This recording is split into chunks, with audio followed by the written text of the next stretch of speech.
Hi, and welcome back to the channel. Today we're going to do a quick review on the Browning 1911 chambered in 380 ACP. So stick around and let's check it out. And just to give you a quick idea of the size, that's my Ruger SR 1911 45 ACP, and that's the Browning.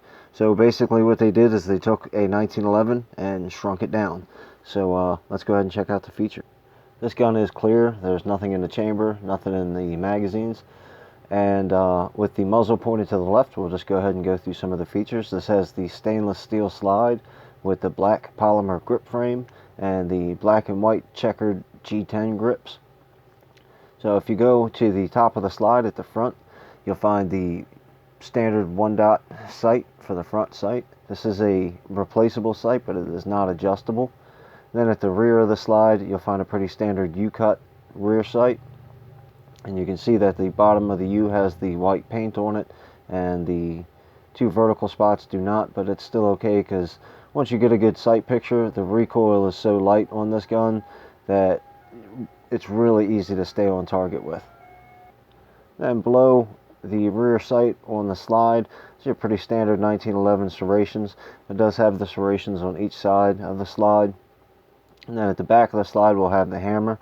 This does have a half cock option, which acts as a little bit of a safety, and then the full cock single action only. And we'll go ahead and go through the trigger real quick. It's got just a little bit of take up there at the beginning, hardly any at all. Then a real smooth, easy pull, doesn't have to travel very far at all. Then the reset, keep my fingers out of the way for you. It travels just a little bit, and then another smooth stroke through the trigger pull. Hardly any recoil whatsoever. Very soft shooter, very comfortable in the hand. As you can see, I can get a nice grip on it. It's definitely a good size for my hand.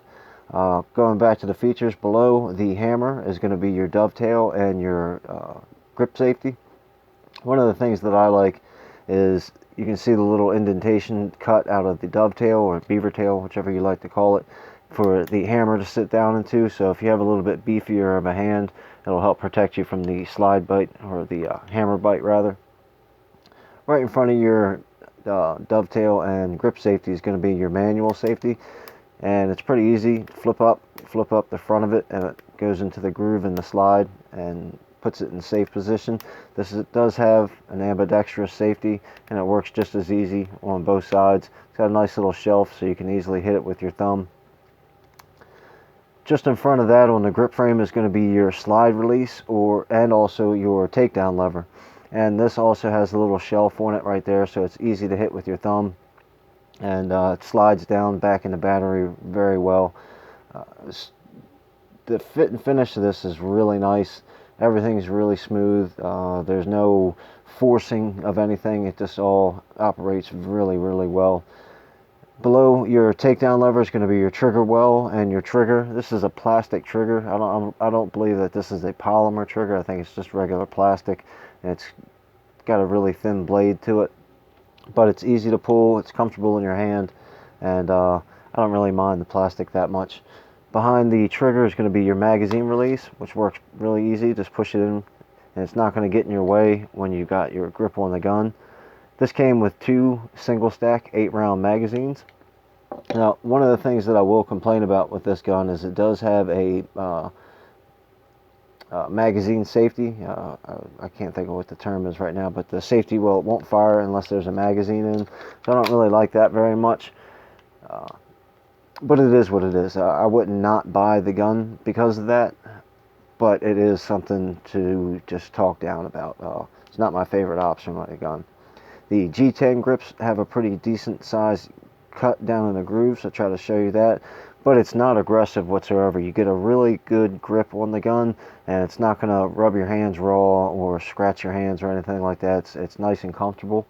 On the front of the grip frame, it's checkered for the inside of your finger, and then on the back for the inside of your palm, it's got some checkering there too.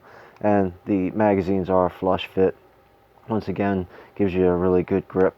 If you point the muzzle to the right and look at the right side of the gun, it'll labeled with the black label. This is a Browning black label, 1911 with the Browning logo stamp there, and then 380. And that's pretty much all the cosmetic features, so we'll go ahead and show you how to take it apart. First thing you're going to want to do is drop the magazine out. Dropping the magazine just makes everything operate a little bit easier. And with this being such a small 1911, you don't need the tool that would come with a standard size. You can just push in the coil cap or the spring cap and rotate your bushing to counterclockwise or to like 9 p.m., 10 o'clock I guess, and slowly lift out on the cap so the spring is exposed.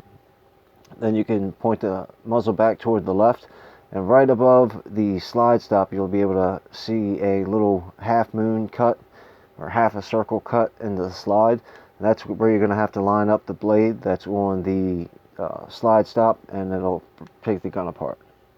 Once you've got it lined up, you just push out on the right hand side. There's a little button right there. You push that out and then go ahead and pull the rest of the way, and your slide will come off. And that way you can inspect your grip frame, clean it up, oil it down, change your trigger, whatever it is that you want to do, change your grips. As far as taking the rest of the slide apart, what I like to do here is just go ahead and pull the spring and the guide rod out. Then you go back to the bushing and turn it counterclockwise to about the 4 o'clock position, I would say. And you'll be able to notice the little grooves that are on the bushing.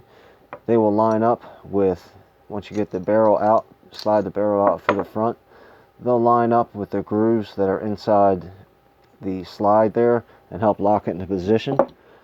One of the things I wanted to show you before we put it back together, you'll see on the barrel lug there's a little hole cut right there, and then on the recoil spring, or the guide rod rather, there's a little notch cut out on that, and these two will meet up together and help hold it in the position. So now that we've got it all taken apart, we get it cleaned up and we put it back together. Just push the barrel back through, put your bushing back on the end with it facing away from your body, and go ahead and just turn it all the way back around. Then put your spring back in, and you'll notice on the spring there's a little U-cut at the bottom of the guide rod. That's just to show you that it goes down, and then you push it into that little hole that's in the barrel lug, and there you go. Your slide's back together, and then you just got to put it back on the frame. Alright, putting it back on the frame is pretty simple. You just slide it back together until it's in position, and then you're ready for the next step.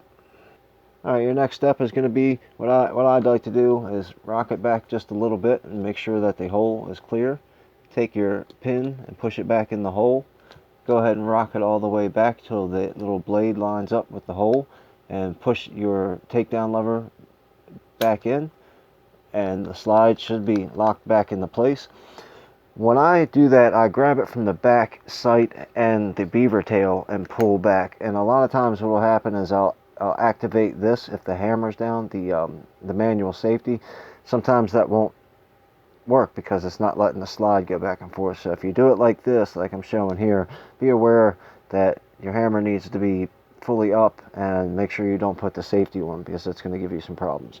So once you've got that all together, go ahead and put your spring cap back on, push down on it, push your barrel bushing back into place, give it a couple function checks. Here we go, the problem I was talking about before, giving it a function check. I can't function check it fully till I put a magazine in, and there you go. So that's the Browning Black Label 1911 380 ACP. Thanks for watching. Leave some comments in the comment section below, and we'll see you next time.